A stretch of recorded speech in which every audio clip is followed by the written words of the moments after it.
Juntem-se a mim durante minha jornada para desvendar a vida e o legado do homem que pode ter sido o maior faraó do Egito, Ramsés II. Ele foi o único rei egípcio que ousou se declarar um deus vivo. Suas estátuas enormes, grandes templos e inscrições em hieróglifos estão em toda parte, embora o homem por trás da lenda permaneça um mistério. O que o levou a se tornar o maior faraó do Egito? E como ele fez isso? Para descobrir, eu tentarei trabalhar em uma pedreira antiga, decodificar a propaganda dos faraós e usar a tecnologia para ver como Ramsés reuniu uma riqueza tão incrível. Vamos em busca da verdade. Para trás, amigo! Irei a extremos para isso.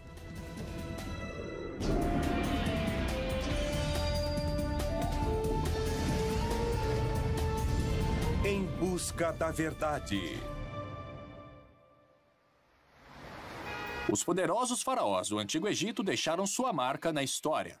Desde a enorme pirâmide de Quéops até a face dourada de Tutankhamon. Esses ícones do Egito permanecem maiores que a vida até hoje. Mas entre todos os faraós do Antigo Egito, um nome se destaca dos outros. Um rei que ainda hoje é chamado de o maior faraó do Egito. Eu sou Josh Bernstein e vim ao Egito para saber mais sobre o rei que nós chamamos de Ramsés o Grande. Na época de Ramsés, no século 13 a.C., o Cairo ainda não existia. Mas à medida que a cidade moderna crescia, grande parte dela ia sendo construída diretamente no topo de um local egípcio antigo chamado Heliópolis. Eu soube de uma nova descoberta sobre Ramsés nessa parte da cidade, então eu decidi checar.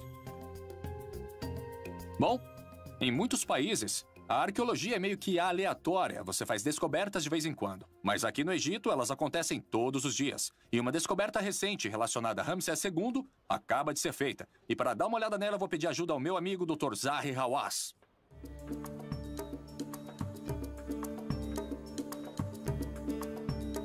Oi, Josh, como vai? Oi, Zahi. É bom ver você. Como vai? Então agora você está atrás de Ramsés II. Ramsés II, é. Ele foi um rei incrível. Na minha carreira, como arqueólogo, em todos os lugares eu descobri coisas sobre esse homem. Mas o importante sobre esse templo é que, se você quiser me acompanhar... Legal. Este local é um achado emocionante. Zahi me diz que este era um complexo de templos muito importante para Ramsés II. Descoberto durante a construção de um novo supermercado. A descoberta deste local foi anunciada em 2006. Zahi me conta que a escala desse templo é enorme. Desde as primeiras escavações, descobriu-se que o local se estendia a vários quarteirões em cada direção, por baixo de uma parte significativa do bairro. Na frente de uma das pedras que compunham a entrada para o templo, eu pergunto a Zahi por que Ramsés é tão importante. E o que é que tinha de tão chamativo sobre Ramsés II? Eu acho que, bom, a vida dele era cheia de ação. Ele construiu templos originais e também algumas estátuas. Zahi me diz que Ramsés era um rei que vivia em superlativos. Ele governou por mais de 66 anos e viveu até os 90, quase 3 vezes mais tempo que a média egípcia de sua época. Ele tinha mais de 200 esposas e concubinas, com quem teve cerca de 100 filhos. E ele construiu mais templos e estátuas que qualquer outro faraó. É por isso que eu tenho que lhe dizer que, se você fala sobre Egito, se você fala sobre Egito Antigo, se você fala sobre reis e seus mistérios e sua magia, você fala em Ramsés II. Zahi espera encontrar novas informações que irão revelar mais sobre a vida e reinado de Ramsés II. Mas a escavação está apenas começando. E para realizar escavações completas, todos os edifícios ao redor terão que ser derrubados. Essas escavações vão continuar por anos. E veja só esse shopping center. Nossa. Vai ter que ser totalmente demolido. É, porque o templo talvez Isso. continue nessa direção. Exato. O governo egípcio está fazendo planos para compensar e realocar os moradores deste bairro. Ramsés II deve ter sido um homem incrível para inspirar um empreendimento tão grande, 3.300 anos depois de sua morte. Mas seria a fama de Ramsés somente lenda ou ele realmente foi o maior faraó da história do Egito? Este templo tem anos de trabalho à frente antes que o que ele tem a dizer seja revelado. Mas o incrível sobre o Egito é que muito já foi descoberto. A múmia de Ramsés foi descoberta no final de 1800. Agora ela já está no Museu Egípcio. Eu consegui permissão para entrar depois de fechado. É um raro privilégio conseguir uma audiência pessoal com o faraó. Nossa! Bem-vindos ao Salão da Múmia Real, onde quase 12 membros da realeza egípcia estão em exibição. Muitos deles parentes do faraó Ramsés II. Este é o filho dele, Merneptah. E aqui está o pai dele, Sete I. E aqui, o homem que vocês e eu viemos ver, talvez o maior faraó de todos, Sua Alteza Real, o faraó Ramsés II. Isso não é inacreditável? 3.300 anos depois, Ramsés continua sendo um faraó tão proeminente como sempre foi. Olhando para as maçãs do rosto acentuadas e o nariz curvilíneo que era sua marca, quase pode-se sentir sua ambição e determinação. Felizmente, seu corpo não é a única coisa preservada ao longo dos milênios. Eu viajei 720 quilômetros até o sul do Cairo para chegar ao famoso Vale dos Reis. Eu vim para ver o impressionante templo funerário de Ramsés, chamado de Ramesseum. Vou me encontrar com Peter Brand, egiptólogo da Universidade de Memphis, para descobrir o porquê de Ramsés ter ficado conhecido como Grande. Então é isso. Este é o Ramesseum, onde aconteciam os cultos a Ramsés. E todas essas estátuas. Ramsés, Onde você olhar, você vai ver o nome dele estampado em todos os lugares. Peter me explica que o Ramesseum foi originalmente construído como principal templo para Ramsés, aqui no Vale dos Reis. Nos tempos antigos, ele era chamado de Casa de Milhões de Anos. Em seu auge, nele cabiam cerca de 20.000 pessoas para os rituais. Ele era usado para honrar e venerar Ramsés, cujas imagens aparecem em toda parte. Como Ramsés se tornou Ramsés o Grande? Ele construiu mais monumentos que qualquer outro rei. E escreveu seu próprio nome nos monumentos de outros reis. Em cada templo, cada estátua, cada obelisco que ele encontrava. E é por isso que encontramos o nome dele em todos os lugares do Egito. Ambicioso. Ah, sim, ele era muito ambicioso. Peter, assim como Zahi, diz que muito da fama de Ramsés vem desse edifício prolífico. Mas isso não era apenas amor pela arquitetura. Ramsés estava construindo ativamente não apenas templos e estátuas, mas o mais importante, sua própria lenda. Ele prestava muita atenção a seus projetos de construção, certificando-se de que eles saíssem exatamente a seu gosto. Como todos os faraós, ele tinha um grande interesse em seus projetos de construção. Ele os supervisionava. Entendi. Então ele foi fundamental na concepção deste lugar. Com toda certeza. E seus esforços para ser lembrado para sempre deram certo. Até os gregos antigos conheciam, e é assim que nós, egiptólogos, sabemos que houve um Ramsés mesmo antes que eles pudessem ler o nome dele nos hieróglifos. Peter explica que é a onipresença das imagens de Ramsés que o tornou sinônimo do Egito Antigo, especialmente para os primeiros visitantes. Mas para dentro do Ramesseum, chegamos a uma enorme estátua que realmente impressiona. O que é aquilo? É o Ozymandias. O nome dele era Ozymandias ou Ramsés? Ozymandias é a versão grega de User-Materi, o nome de coroação de Ramsés II. Essa colossal estátua de Ramsés, pesando mais de 100 toneladas, foi feita de uma única peça de granito. Agora ela está deitada, mas de pé ela tinha a altura de um prédio de mais de 6 andares.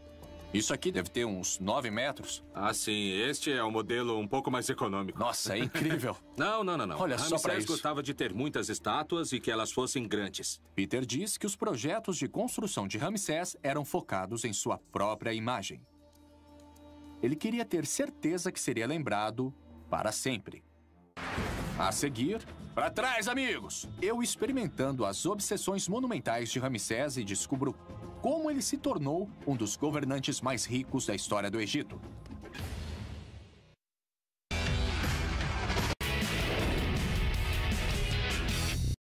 Vim para o Egito para saber mais sobre Ramsés II e descobrir se ele realmente foi tão grande quanto sua reputação diz. Eu vi o que restou dele no Museu Egípcio e visitei seu templo pessoal no famoso Vale dos Reis. Agora estou indo para o sul, para a cidade de Assuã e as pedreiras de granito dos faraós, para saber como ele deixou a sua marca. O especialista Danny Roy me encontra na pedreira de Assuã para me mostrar como os artesãos de Ramsés moldaram suas estátuas a partir de blocos de granito sólidos. Como vai? O granito de Assuã foi premiado ao longo dos tempos, esse é o lugar. pela sua qualidade e cor. Os faraós obtinham a maior parte do granito aqui, para construir as suas grandes estátuas e obeliscos. Então foi daqui que Ramsés tirou as pedras. É isso mesmo. E uma grande parte delas. Danny me leva a uma das esculturas mais impressionantes de todo o Egito. Só que ela nunca foi terminada. Este obelisco era para ter sido ainda maior que o Ozymandias. Ele tem quase 40 metros de comprimento e devia pesar cerca de 1.300 toneladas. Mas foi abandonado devido a uma falha na pedra que só foi revelada durante o processo de escultura. Eles começaram a escavação. Ramsés não terminou essa, mas o processo de criação teria sido exatamente o mesmo que o de seus outros monumentos. Ai, que pena, eles tiveram todo esse trabalho. É isso mesmo, e você não imagina o trabalho que isso deu. Mas imaginação não é o suficiente para mim. Eu quero descobrir por mim mesmo. Vamos botar para quebrar. Danny me leva a uma pedreira moderna não muito longe do obelisco inacabado.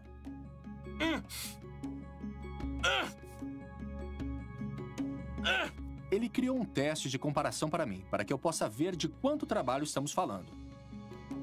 Vamos começar com os métodos modernos. Essas são as ferramentas que nós usamos hoje. Danny tem ferramentas que são usadas para criar as obras para consumidores modernos, como peças externas esculpidas ou bancadas de cozinha.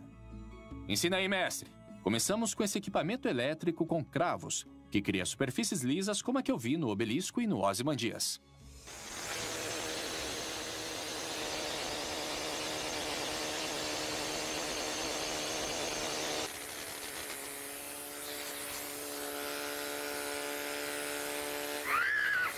Uau, isso muda mesmo a superfície. É isso aí, ele nivela tudo. Posso tentar? Claro, vai em frente. Pra trás, gente! Cuidado comigo, hein?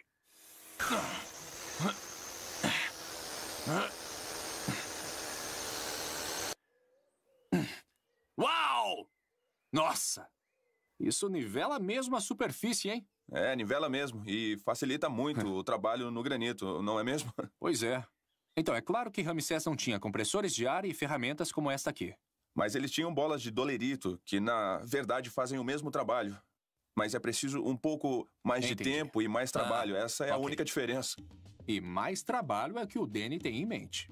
Vamos para outra parte da pedreira, procurar um pedaço virgem de granito. Isso são bolas de dolerito, um tipo de basalto mais duro que o granito.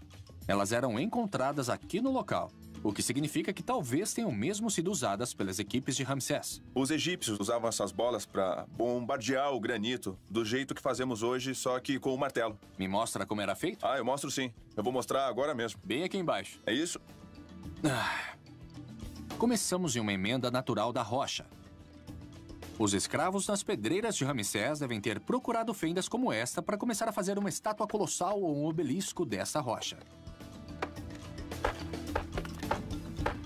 Depois de 20 minutos difíceis trabalhando com as pesadas bolas de dolerito, conseguimos desgastar apenas alguns centímetros de granito. Ramsés construiu centenas de monumentos, muitos deles pesando centenas de toneladas. Como ele conseguiu construir estátuas como a de Ozymandias usando esses métodos? Ok, quanto tempo demorou? Eu tô aqui tentando trabalhar, mas só tô fazendo besteira. Isso mesmo. Eu acho que o faraó não ia ficar feliz se precisasse de mim para fazer um obelisco, uma esfinge ou qualquer outra coisa poderosa. É isso. Ele não ia ficar nada feliz comigo. Na verdade, Danny me disse que o trabalho foi mais rápido do que ele esperava. O faraó Hatshepsut, da 18ª dinastia, alegou ter construído e erguido um obelisco em apenas 7 meses. A resposta, diz Danny, é muita gente. Essas pedreiras ficavam lotadas de centenas de operários, todos trabalhando em uma linha de produção ao longo do mesmo ponto. E devido ao trabalho pesado sob o sol escaldante do Alto Egito, havia um rodízio de equipes durante todo o dia. O que significa que milhares de pessoas trabalharam nas pedreiras do faraó. Como o trabalho de Ramsés II se compara ao de outros faraós? Bom, o impressionante no trabalho de Ramsés II é o grande volume de monumentos que ele produziu, porque a organização e a realização desse trabalho foi uma coisa que o tornou um homem notável. Ele explica que outros faraós construíram monumentos impressionantes, mas a quantidade que Ramsés produziu foi muito além da normal. E para deixar sua marca no Egito, pela qual ele é famoso, ele não precisou apenas de uma enorme força de trabalho, precisou de uma enorme fortuna também. Tanto a quantidade quanto a qualidade do trabalho em pedra produzido por Ramsés apontam para sua influência significativa. Mas de onde sua riqueza e seu poder vieram? Bom, seja durante a Era Faraônica ou a Era Moderna, a economia do Egito tem sido baseada principalmente em uma coisa: o Rio Nilo. Eu decidi verificar o Nilo pessoalmente, pouco abaixo das pedreiras. Estes pescadores locais fizeram a gentileza de me emprestar seu barco a remo. Estar na água é um alívio ao calor escaldante das pedreiras. Mas eu não estou remando apenas para fazer exercício. Estou indo para uma ilha no meio do rio. Ela se chama Ilha Elefantina. Ela recebeu este nome porque as rochas ao longo da costa naturalmente se assemelham a uma manada de elefantes. Considerada sagrada para o deus egípcio das inundações, ela tem até uma porta dos fundos. Olá! Oi, tudo bem? Para saber mais sobre a riqueza de Ramsés, vim conversar com Gary Robbins, da Agência Americana de Desenvolvimento Internacional. Prazer em te conhecer. O prazer é todo meu. Ele vai me ajudar a descobrir como Ramsés conseguiu os recursos de que precisava para sustentar seu programa de construções. O túnel onde estamos era uma importante ferramenta chamada de nilômetro. Ele media os níveis das enchentes à medida que as águas cruzavam a tradicional fronteira do Egito aqui em Assuã. Gary explica que a prosperidade do Egito dependia da inundação regular do Nilo. Os sedimentos transportados da cabeceira do rio na Etiópia reabasteciam os campos agrícolas todos os anos, sempre que o rio transbordava. Ah, então eles usavam essas marcas aqui para medir o nível de água em diferentes épocas do ano. Sim, eles mediam quando as enchentes começavam e assim conseguiam determinar o tamanho dessas enchentes. Gary me diz que a água pode subir até 11 metros, deixando para trás toneladas de um solo novo e Não, sem fértil problema, quando você recua. pode ver aqui na escadaria. O nilômetro permitiu que Olha os só. egípcios tivessem precisão em como seria a produtividade das Aqui tem outra estações marca. todos os anos. E a variação entre bons e maus anos era enorme.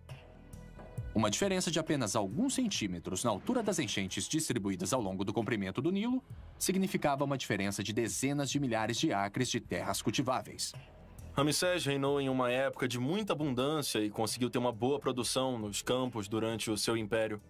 Ele estava De bem acordo além com do seu Gary, tempo. Ramsés foi abençoado com um Sim, longo período de Ramsés foi enchentes completamente durante seu fora do reinado. seu tempo, E porque ele usando o pensava em nilômetro para coisas que medir os ninguém níveis das pensava. enchentes, Ramsés também tinha um sistema de tributação muito preciso. E quando eles viram que poderiam usar isso para definir as taxas de impostos para o ano, eles definiram que se fosse um ano muito bom para a produção de colheita, eles poderiam tributar em até 20%.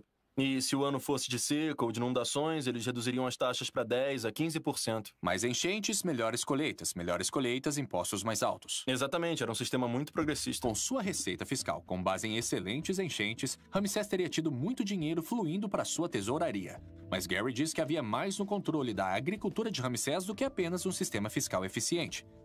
Ele também se beneficiou das inovações que revolucionariam a abundância do Rio Nilo. A seguir, eu experimento algumas técnicas de irrigação antigas e caço escaravelhos para provar ainda mais a extensão da riqueza de Ramsés.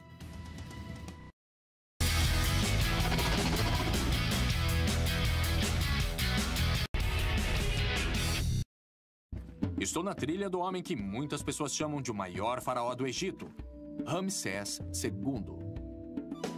Para descobrir como ele se tornou tão importante, eu visitei o recém-descoberto templo no coração do Cairo e conheci a grandiosidade de uma das obras-primas do Egito no Vale dos Reis. Em Assuã, eu examinei o nilômetro e descobri como as enchentes regulares impulsionavam a economia do Egito. Agora estou indo em direção ao Vale do Nilo para descobrir como Ramsés transformou toda aquela água em riqueza. Gary Robbins, da Agência Americana para o Desenvolvimento Internacional, me trouxe a uma plantação fora de Assuã. Gary diz que, de certa forma, a vida nos campos no Alto Egito não mudou muito com o passar dos séculos. Os fazendeiros ainda vivem da terra aqui. A tecnologia apresentada milhares de anos atrás ainda é usada hoje, como essa roda d'água movida à força animal. Enquanto andamos pelos campos, Gary me diz que a importância das inundações do Nilo para a civilização egípcia não podem ser tidas como exageradas. Com os ciclos de cheias regulares constantemente reabastecendo os campos, o Antigo Egito desenvolveu um sistema agrícola próspero que poderia facilmente sustentar seu povo, bem como a um faraó muito grandioso. Durante a época das cheias no final do verão, estes campos teriam sido inundados por vários metros de água. Os egípcios criaram bacias através da construção de sapatas em torno de seus terrenos com lama, permitindo que o solo ficasse saturado com água rica em sedimentos. Depois que a água baixava, eles plantavam no solo recém-rejuvenescido. Exatamente, a água entrava por aqui, inundava os campos, ela ensopava o solo saturado, e aí eles abriam as portas da eclusa e drenavam a água e depois plantavam. Então, quando o campo aqui ficava inundado, o que é que os fazendeiros faziam? Bom, sem poder trabalhar nos campos, eles ofereciam seu trabalho como parte do imposto. Aí os projetos de construção aconteciam. Isso aí, era exatamente quando acontecia. O sistema agrícola era perfeitamente adequado às necessidades de Ramsés. Os agricultores que nessa época não podiam trabalhar nos campos ficavam livres para se dedicar aos projetos de construção, o que satisfazia parte de suas obrigações fiscais. Aí, quando as águas recuavam, eles voltavam para plantar as suas colheitas. Mas como eles irrigavam as plantações quando o Nilo retrocedia?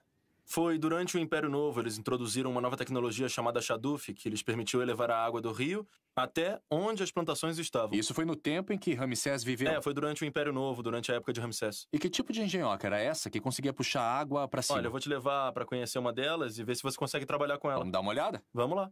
Gary explica que as inovações mais básicas podem levar às maiores mudanças. Uau! A introdução de um simples Shaduf permitiu que os egípcios utilizassem a água sem recorrer somente às enchentes. Uma revolução agrícola da qual Ramsés tirou total vantagem. Basicamente, isso aqui é um contrapeso, que ajuda a fazer a água subir. Isso mesmo, tem um balde cheio com lama em um dos lados para fazer o contrapeso. E um balde do mesmo tamanho na outra extremidade, que é usado para trazer a água para cima do canal. E quando a água entra na bacia, a gravidade a leva para onde ela tem que ir. Isso, tinha canais por toda parte e os egípcios podiam direcionar a água para onde eles quisessem. Hoje, os Shadufs são usados apenas onde não há bombas disponíveis. Mas ainda no século XX, eles eram usados em escala industrial, permitindo que os fazendeiros irrigassem seus campos sem depender das enchentes. Eu decidi tentar. O resultado dessa inovação? Mais alimento foi produzido com menos trabalho, criando excedentes instantâneos em dinheiro e mão de obra que Ramsés pôde usar. Até que é fácil. E dada a facilidade de uso, as pessoas na época de Ramsés eram autossuficientes. Eu tô vendo como isso beneficiou os agricultores, mas como beneficiou o faraó? Porque a irrigação era gerida pela administração local. E o faraó não tinha que colocar seus homens, ou então seu dinheiro, na manutenção do sistema. Então ele podia se concentrar em outras áreas. Ele podia governar em outras áreas e o que ele fez foi redistribuir a terra, que pertencia a alguns dos templos, para as pessoas na área para que elas ficassem gratas a ele como governante. Ah, muito inteligente esse Ramsés. Eu acho que eu já tô dominando o Shaduf, sabe? Você tá fazendo um ótimo trabalho aí. Obrigado. Posso ajudar? Eu vou parar um pouquinho sim. Então a economia egípcia durante o reinado de Ramsés estava florescendo. Enchentes excelentes e inovações tecnológicas recentes significaram que ele reinou durante uma época de abundância. Arrecadações fiscais mais altas e um povo mais próspero com menos dependência do governo deram a Ramsés os recursos de que ele precisava para se dedicar a seus projetos particulares. Mas como vamos saber se Ramsés realmente viveu durante uma época de enchentes constantes? Fora os registros antigos, será que há outra maneira de verificar se ele realmente se beneficiou de condições ideais de cultivo ano após ano? Eu conheço a pessoa certa para me ajudar a responder esta pergunta. O Dr. Miroslav Barta, do Instituto Arqueológico Tcheco, tem um método exclusivo de monitoramento das condições ambientais do Antigo Egito. Nós voltamos ao Cairo para seu local de escavação em Abusir, perto das pirâmides de Saqqara. Fica à direita, às margens da planície inundada do Nilo, onde as exuberantes terras agrícolas regadas pelo rio se encontram com as areias do deserto. O que é que nós temos aqui? Um muro. É um muro simples, mas não tão simples nesse caso específico. Ele me diz que estes tijolos de barro têm mais de 4.500 anos. Ao olhar para a palha que ainda está presa na lama seca, ele consegue determinar como eram as condições ambientais quando os tijolos foram feitos.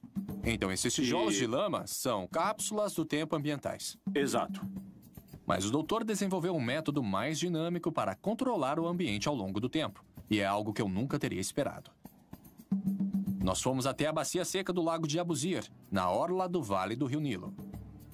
Nos tempos antigos, isso enchia de água durante as cheias sazonais, apenas para esvaziar de novo quando as águas retrocediam. À medida que caminhamos em direção ao leito do lago, ele diz que na ciência, muitas vezes, é um pequeno pedaço de dados que revela toda a história. Agora chegamos à parte mais fascinante de toda a história. Temos que começar a caçar. Caçar o quê, Hans? Não, escaravelho. Escaravelhos? Escaravelho. Ah, e como é que se caça besouros? Tem que procurar pequenos furos com cerca de 3 centímetros de diâmetro. Beleza, vamos caçar escaravelhos. Vamos lá. Estudar algo tão pequeno como um escaravelho permite que se reconstrua o grande quadro de como eram as condições climáticas do Egito durante a época dos faraós. Fiquem quietinhos.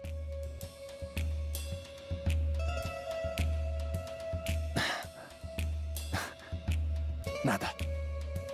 Nada ainda. Eu achei uma. Ah, é? É. Olha, é uma abertura típica de um buraco de escaravelho. Tem alguma coisa se movendo. É isso que a gente quer? Exatamente. É uma das chaves. Que tipo de escaravelho é esse? É um besouro de esterco. Bom, é uma espécie que, ao olhar para as diferentes espécies que descobrimos aqui ao longo dos últimos anos, podemos determinar a diferente fonte de ambientes que existia aqui. Então, do mesmo jeito que os arqueólogos usam a palha nos tijolos de barro para determinar o ambiente, você pode fazer isso com os besouros. Sim, mas para mostrar os detalhes, temos que voltar para o nosso laboratório. Ok, vou pôr ele de volta. E vamos para o laboratório. Adeus, amigão. Miro me traz para seu laboratório, onde ele tem amostras de besouros que ele encontrou em túmulos em Abusir. Como os túmulos estavam fechados, as condições no interior permaneceram as mesmas durante milhares de anos. De cada túmulo, fragmentos dos besouros coletados foram colocados em lâminas de microscópio. No processo, cada amostra fornece dados valiosos sobre as condições ambientais no passado. Então, o que é isso aqui? Será que é uma... Uma asa. É uma asa? É, o fragmento de uma asa. É, isso aqui me parece uma asa. Certo. Eu não poderia dizer mais nada além disso. É uma asa. Mas um especialista poderia vir aqui e dizer... Isso não é apenas uma asa. É um pedaço deste tipo de besouro. E você pode chegar e dizer... Bom, se essa espécie estava neste local, sabemos que essas condições ambientais deviam ter existido lá. Essa é a conclusão. Bem bacana. Olha aqui, esse escaravelho... Miro explica que algumas espécies de besouros aparecem em ambientes úmidos, enquanto outras aparecem em condições salgadas e secas. Por exemplo, o escaravelho que encontramos no Lago Seco de Abusir não deve ter estado lá durante o tempo que estava inundando. Quanto à minha pergunta sobre Ramsés, a pesquisa de Miro mostra que o aparecimento das diferentes espécies de besouros coincide exatamente com registros de condições de inundação mantidos pelos antigos egípcios. A ciência está apoiando a história dos faraós. Ela também dá total apoio à posição de Gary de que as excelentes condições de inundação fizeram de Ramsés um rei muito rico. E essa riqueza lhe deu recursos, tanto em dinheiro quanto em trabalho, para se tornar um faraó lendário e para ser lembrado para sempre. Mas agora que eu consegui descobrir como ele fez isso, minha próxima pergunta é por quê? O que motivou Ramsés II a se tornar o maior faraó de todos os tempos? Uau! Isso aí é muito ousado, hein?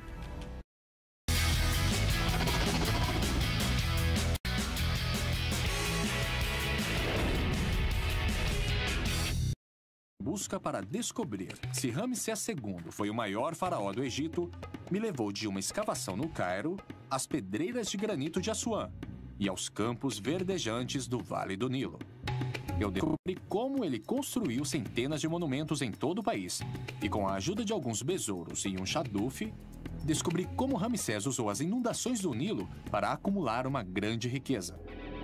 Mas o que levou Ramsés a uma ambição aparentemente interminável? Eu viajei para a cidade de Abidos, 480 quilômetros ao sul do Cairo, no meio do país. Nos tempos antigos, este foi um dos locais mais sagrados do Egito. É onde fica o templo, construído pelo pai de Ramsés, Sete I, que nos dá algumas pistas muito interessantes, como, por exemplo, o que pode ter motivado Ramsés a deixar um legado tão grande. Me encontrei de novo com Peter Brand, da Universidade de Memphis, que me mostra o local. Ok. Como se constatou, a dinastia de Ramsés tem uma história anterior que poderia ter sido escrita por Shakespeare. A única coisa que você precisa entender sobre a 19ª dinastia é que eles não tinham sangue real. Eles eram uma família de militares que chegou ao trono com o pai de Sete. Peter me diz que Ramsés e seu pai Sete nasceram plebeus. Sua jovem dinastia chegou ao trono pelos militares, não pelo palácio ou pelo templo. Como chefe de uma nova família de governantes que não tinha a posição instantânea de sangue real, Sete teve muito a provar. Para mostrar que era um faraó legítimo, Sete embarcou em um enorme programa de construções, que mais tarde Ramsés levaria ao extremo. Então Sete está se colocando com os deuses aqui para reforçar a sua própria imagem. O objetivo é mostrar que Sete era um rei legítimo, que ele prestava um serviço para os deuses e que construía monumentos, que por sua vez o estavam confirmando como um rei adequado para o Egito. E Sete estava preparando Ramsés para seguir diretamente os seus passos. Ele o levou a expedições militares e o treinou com táticas e estratégias e fez dele um general no comando de suas próprias divisões, enquanto ele ainda era apenas um adolescente. Uau! Este cômodo tem um relevo que mostra Sete fazendo um ritual e prestando homenagem a todos os reis legítimos do Egito antes dele, até o mítico fundador da civilização egípcia. O interessante é que Sete fez questão de inserir Ramsés no relevo, dando a seu filho um estado nunca antes concedido a um príncipe. E aqui estão seus títulos. Ele é herdeiro, filho mais velho do rei, de seu corpo, seu amado Ramsés. Então ele não é apenas qualquer príncipe, ele é o príncipe. Então estamos vendo como Sete está usando essas paredes para comunicar uma mensagem política de poder. Sim, mensagens políticas de que Sete é a parte dessa continuidade de reis. Seu filho Ramsés ainda não é rei, mas ele vai ser. Ele é o príncipe da coroa oficial e é melhor que ele se prepare porque virá em seguida. Ramsés aproveitou essa mensagem e tirou vantagem dela. Quando se tornou faraó após a morte de Sete, ele imediatamente continuou as ambições de seu pai, mas fez questão de manter todo o foco sobre si. Em uma parede exterior do templo, Peter me mostra uma enorme inscrição onde Ramsés começou o processo de construção de seu próprio culto. Então o que vimos lá dentro foi Sete contando a história. Ele está aqui do lado de fora, mas agora é Ramsés quem está contando. Sim, foi exatamente isso que aconteceu. O gosto de Ramsés pela autopromoção começou cedo. Ramsés chega a afirmar que seu pai o fez rei e colocou a coroa em sua cabeça enquanto o próprio Sete ainda estava vivo. Mas era normal o faraó tirar a sua coroa e colocá-la na cabeça do príncipe enquanto ele ainda estava vivo? Eu acho que é provável que Ramsés esteja exagerando um pouco, que ele de fato foi coroado príncipe assim. Então, mais uma vez, estamos vendo uma versão da história para ganho político. Sim, Ramsés quer dar sua própria versão sobre os fatos, mas ninguém é um mestre da propaganda tão bom quanto Ramsés. Os grandes projetos de construção de Ramsés e suas estátuas colossais estão todos começando a fazer sentido. Ele estava claramente obcecado pelo controle de sua imagem, aparentemente tudo em um esforço para compensar um nascimento humilde, mas Peter me diz que este templo é apenas o começo. Que eu quero mostrar para você um outro lugar onde podemos ver isso em ação. Tudo bem, vamos nessa. Peter me leva ao famoso templo de Karnak. Eu já estive aqui antes. Foi a principal obra do local durante várias gerações de faraós e todos eles deixaram a sua marca aqui. Tenho que dizer, Peter, eu adoro esse salão. Também é meu local favorito, a grande sala hipóstila do Templo de Karnak. É incrível. A sala foi inaugurada por Sete, mas Ramsés completou o trabalho e ele se certificou que todos soubessem disso. Peter chama a atenção para uma das enormes colunas da sala e explica o conceito de usurpação.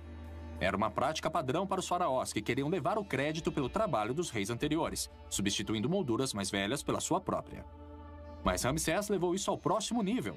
Ele instituiu um novo estilo artístico projetado para contar melhor suas próprias virtudes e garantir que ele nunca fosse esquecido. E de fato, se você olhar para cima aqui, você poderá ver esse entalhe bem profundo do nome de Ramsés II. E seria muito difícil apagar por ser tão profundo. Portanto, isso não é um acidente, porque se você olhar aqui, as molduras menores foram originalmente feitas por Sete I. O que Ramsés fez foi retirar o nome do Sete naquele espaço em branco e esculpir o dele em relevo. Era mais profundo e mais difícil de apagar seu próprio nome. Uau! Ramsés fez sua moldura tão grande e esculpida de forma tão profunda que a remoção danificaria irremediavelmente a coluna de apoio, garantindo assim a sua presença permanente. Peter me leva para fora do templo para que eu possa ver como esse processo era fácil. Ele pega um bloco de pedra calcária inscrito com a moldura de Ramsés. Eu vou tentar alterar a história da mesma forma que Ramsés fez. Você tem que ir desbastando. Você não vai querer prejudicar o fundo, né? Ah, olha só. É bem fácil. Sim, o arenito e o calcário são duas pedras bastante moles. Você realmente não tem que se esforçar muito para fazer isso. Então, se você fizer um bom trabalho, nós nunca saberemos que Ramsés esteve aí. O que está facilitando o seu trabalho aqui, o que facilitou o de Ramsés quando ele apagou esse relevo, é que é muito mais fácil esculpir nisso do que no baixo relevo. Você pode ir desbastando e, no fim, você consegue uma bela superfície intocada. Peter explica que a tradição antes de Ramsés mandava que o interior dos templos fosse decorado com alto relevo, onde o material circundante era removido para deixar as figuras destacadas, como as que eu vi em Ábidos. Os artesãos de Ramsés, no entanto, mudaram para baixo relevo, esculpido diretamente na pedra. Este estilo era muito mais fácil e mais rápido de ser produzido, permitindo que Ramsés montasse uma moldura de usurpação enorme em todo o Egito. Dá só uma olhada como foi rápido apagar isso. Peter me disse que Ramsés usurpou centenas, se não milhares de molduras em seus esforços para ser lembrado para sempre como o maior faraó do Egito. Segundo uma estimativa, metade dos templos descobertos no Egito leva seu nome, principalmente graças à usurpação. Desculpa aí, Ramsés. Agora que eu já vi como o processo funciona, Peter me leva ao muro externo da sala hipóstila para me mostrar como Ramsés usurpou até a si mesmo. Ele me diz que durante um tempo, esse muro estava coberto por um enorme panorama que contava a história das façanhas militares de Ramsés. A maior parte agora está desgastada, e grande parte por causa do próprio Ramsés. Trata-se do controle da mensagem, o controle da história para obter o melhor resultado para si mesmo. Legal. Ramsés redecorou esse muro várias vezes, atualizando constantemente a história oficial do seu reinado à medida que gerenciava de perto a sua imagem. Nossa, eu fico só imaginando quanto esforço e quantas pessoas foram envolvidas neste processo de usurpação. Ele deve ter gasto um bom tempo nisso. Quer dizer, ele viveu 3 vezes mais tempo que uma pessoa da época. Isso. E ele governou por 67 anos. Exatamente. Então, em um certo ponto em seu reinado, ele era, tipo, o único que sabia como as coisas aconteceram. Né? E se ele quisesse escrever a história daquele jeito, não havia ninguém que pudesse contestar a história. Exatamente. E seus monumentos duraram ainda mais do que ele. E, portanto, sua versão dos acontecimentos é o que tem guiado mesmo os historiadores modernos. Parece também, com base no que eu aprendi até agora, que ele estava preparado para ser alguém que nunca questionaria a si. Com toda certeza. Afinal, ele foi criado sob a orientação de um homem que criou esta dinastia. Eu sempre digo que Ramsés era um convidado no palácio. Ele não nasceu no palácio, mas foi criado no palácio e, como qualquer outro rei egípcio, foi levado a acreditar que ele foi escolhido pelos deuses para ser o governante mais poderoso do mundo. Como não acreditar que ele era especial? A obsessão de Ramsés por sua própria grandeza e seus incansáveis esforços para garantir isso são incríveis. Mas Peter diz que vai ainda mais além. Ele explica que se eu quiser conhecer de verdade a coroação da glória de Ramsés, eu devo viajar para a fronteira mais meridional do Egito, para o lugar onde ele deixou de ser apenas um faraó e tornou-se um deus. A seguir, eu visito a obra-prima de Ramsés e descubro até onde ele foi para se tornar o grande faraó do Egito.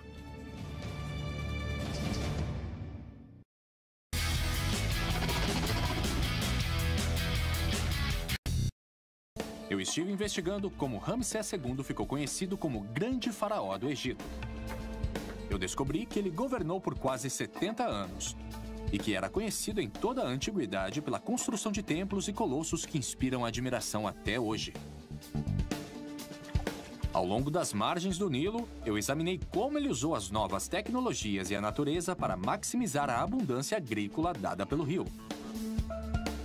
Em Ábidos, eu descobri que a educação de Ramsés e o lugar de sua dinastia na história obrigaram-no a superar as conquistas de todos os outros faraós antes dele. E no famoso templo de Karnak, eu vi como a pura força de vontade fez isso acontecer. Agora estou indo em direção ao desolado sul do país, a apenas 48 quilômetros da fronteira com o Sudão, para conhecer a mais grandiosa obra-prima de Ramsés e descobrir o que fez dele o maior faraó de todos. Essa região não recebe muita atenção hoje em dia, mas durante a época de Ramsés, esta província foi parte integrante de seu sucesso. Por isso ele decidiu fazer aqui sua declaração política final, construindo o que muitos acreditam ser a sua obra-prima. Este é o templo de Abu Simbel. É o lugar onde se concentram todas as ambições de Ramsés. Uma expressão de seu ego em pedra. A doutora Melinda Hartwig, da Universidade Americana no Cairo, concordou em me encontrar aqui para me mostrar o local. Então é isso. É isso. Isso aqui é demais. Este é Abu Simbel. E nós estamos olhando para 4 estátuas colossais de Ramsés II. É incrível. Não é incrível? Este magnífico templo foi esculpido diretamente na encosta da montanha, estendendo-se profundamente na face da rocha. 4 estátuas colossais de Ramsés emolduram a entrada, cada uma com 20 metros de altura. É um espetáculo inesquecível. É difícil imaginar alguém vendo Abu Simbel e não acreditando que seu construtor foi um dos maiores reis que o mundo já conheceu. E este era um local importante para Ramsés. É um local perfeito para ver Ramsés, porque isso tudo resume toda a história dele. Aqui nós vemos Ramsés como um construtor monumental. Vemos Ramsés como um homem de família. E ainda mais adiante veremos a Batalha de Kadesh, que o mostra como um poderoso guerreiro. Vamos até lá? Vamos lá.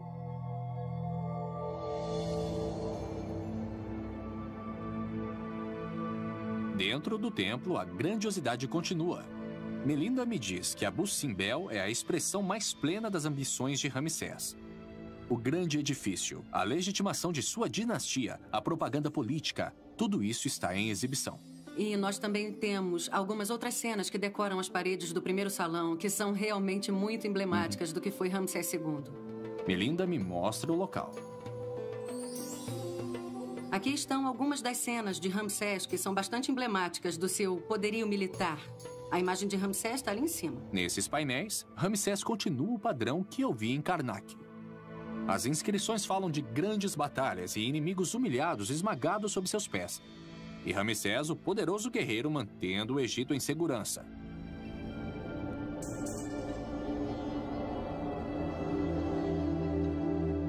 Logo abaixo das cenas de sua destreza militar, ele continua os padrões que seu pai, Sete I, exibiu em Ábidos. Ramsés enumera vários de seus filhos, com títulos honoríficos, como seu pai fez antes dele. Ramsés apresenta seus descendentes aos olhos do povo e do sacerdócio como seus herdeiros legítimos, posicionando-os para continuar o domínio da dinastia. Então lá fora vemos Ramsés, o faraó, e aqui Ramsés, o guerreiro. Com toda certeza. Até agora, o que Melinda me mostrou é a continuação da máquina de propaganda de Ramsés. O local para onde ela me leva em seguida, porém, coloca Ramsés sob uma nova luz. Para ser exato, a luz divina. Este é o ponto final do templo.